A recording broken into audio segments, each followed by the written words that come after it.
নারায়ণগঞ্জের রূপগঞ্জের ঢাকা সিলেট মহাসড়কে অজ্ঞাতনামা এক গাড়ি চাপায় এক মোটরসাইকেল আরোহী নিহত হয়েছে।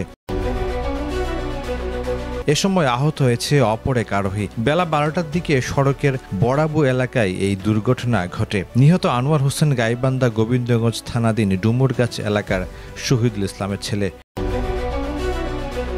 সে Rupganj street fast courier service নামক একটি প্রতিষ্ঠানের ডেলিভারি ম্যান হিসাবে কর্মরত ছিল।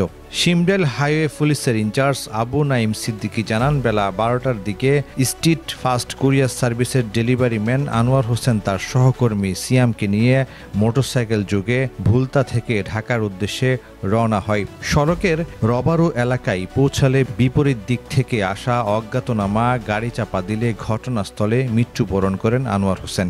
এ সময় গুরুতর আহত হয় সিয়াম হোসেন। খবর পেয়ে হাইওয়ে পুলিশ ঘটনাস্থল থেকে নিহত মরদেহ উদ্ধার করে আহত সিয়ামকে ঢাকা মেডিকেল কলেজ হাসপাতালে পাঠানো হয়েছে। নারায়ণগঞ্জের রূপগঞ্জ প্রতিনিধি হাবিবুল্লাহ মীরের পাঠানো তথ্য ভিডিও চিত্রে নিউজ ডেস্ক, প্রতিদিনের কাগজ।